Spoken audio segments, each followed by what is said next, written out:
Welcome to another tutorial on Ethereum Smart Contracts. This one I'm looking at is an example of one smart contract calling another smart contract.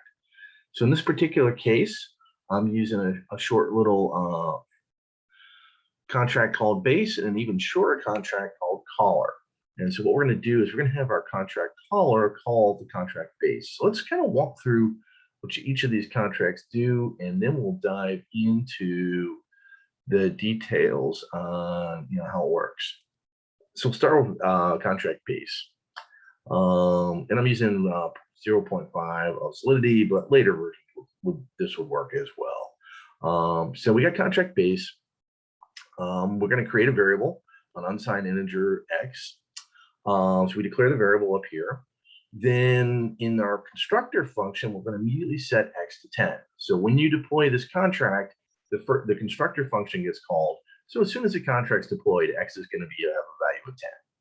Then we're going to have two functions. One function to change the value of x, which we'll call setX. It will receive an unsigned integer of underscore x, and it will return a true or false. And so the function will run. X is assigned the value of underscore x, and then it returns true. So that's our setter. And then our getter is function getX. It's going to have a public view returns unsigned integer. We don't actually need anything there. Argument. And then we're going to return the value of x. All right, so it's a basic getter. Now it's got the view keyword, so it doesn't cost any gas to run. Then we got, all right, so that's our basic function. And really, this is very similar to storage.sol. If you go look at storage.sol, we'll take a quick look at storage.sol and we'll come back. So storage.sol is we have a number, we store the number, we retrieve the number. So almost identical to storage.sol. All right, so we're back here at base.sol. Okay, and again, like I said, this is basically the equivalent of storage.sol. All right, so let's go to contract caller. Contract caller is our contract that's going to call this other contract. So the first thing we do is we've got our function, and I say get base x, and I have an address base address. So this argument I'm passing in is going to be the contract address of the deployed base, because there could be multiple bases out there. So we have to identify if I'm calling a contract, which one I'm calling. So I have this contract address that's going to go in there. Then I have public view and returns. So I'm actually doing a view here, okay? And so I'm not actually gonna be setting stuff. So I got base contract with base address. So this is basically saying, hey, give me a reference to that existing deployed contract with this address. And now I'm gonna call getX on that existing deployed contract. All right, so let's walk through what we do. The first thing we do is, okay, we just created this in our IDE. So let's go ahead and compile it. So we go over here, scroll down here, and we look for the Solidity compiler. And we're going to compile base caller.sol, which will compile both of these contracts. And it will tell me that I made an error up here. So let's take a look at what error I made.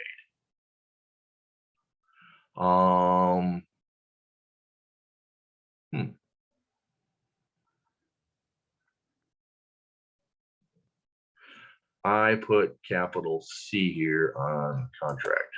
And if we go to lowercase c, it becomes our keyword.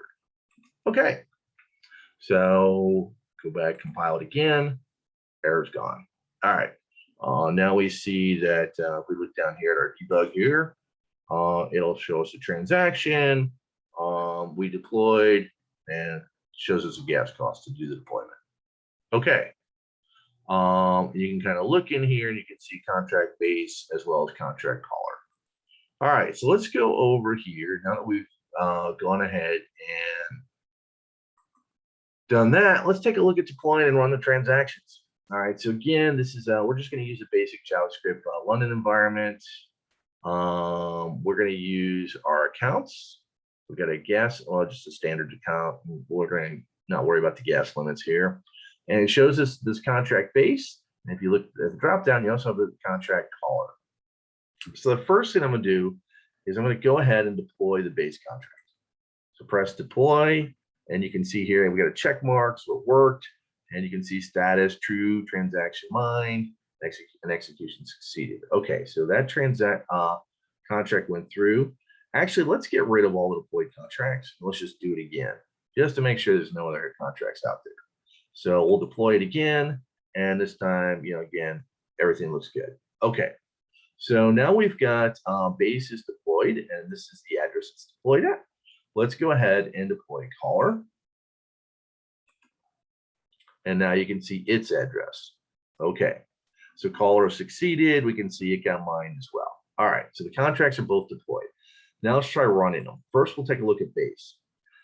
Base has these two functions, setX, which accepts a U integer to change the value, and it's got getX. Remember, setX is orange because it costs gas to run a transaction, just like deploying a contract costs gas. getX is blue because it doesn't cost any gas to run this. Let's go ahead and run this and see what the current value is. And the current value is 10, which, again, because we call the constructor right after deploying the contract, that's why our current value is 10. Let's say we change this value to 40. So we'll put that in setX, and we'll press transact. And our transaction went through. So now if I call getX, we see our value is 40. Now let's go take a look at caller. All right. So caller is down here. So let's expand that. And all we've got is this one function, get base X, which doesn't cost any gas because it's a view function. But I have to put an address in for the contract. So let's go up here to my contract. Right here, I can copy the value of the contract address. So if I click on that, got my contract address, go down here, paste it in. It's at 33B. Actually, well, it's longer than that. It's all the way down over here. Yeah. So it's 0x417. You can see it's 0x417, etc. Okay. So let's go ahead and hit transact, and we'll see what result we get. I'm sorry, I didn't want to hit transact. I want to hit get base X. Hit get base X, and we see our result is 40. And you can go down here. You can see, yeah, worked fine. And we read the value. Okay. And now what I can do, okay, so now get base X is giving me the same value as get X. Let's go up here and let's change our set X. Let's change it to 80. Let's hit transact. That's now been updated. Let's go over to get base X. And again, the contract address hasn't changed. So I can just press get base X with that same value. And I should get the current value, which has now been updated to 80. And I click it, and you see, yeah, now it's up to 80. So this is an example of this caller contract calling another contract. And the key to calling it is you've got the class data type over here, base, that I'm calling the contract type. And in parentheses, I'm passing in the deployed address for where that contract is. And you can get that deployed address by just looking over here in Remix. If you're using a different ID, there's a different way to do it, but that's generally how you do it. Now, obviously, if you're in production, you'd be getting these deployed addresses from the Ethereum mainnet blockchain itself. All right, so this was a brief little Remix tutorial showing how one smart contract can call another smart contract. Thanks for watching. And tune in next time when we'll dive into further tutorials on how to program with Solidity in Remix.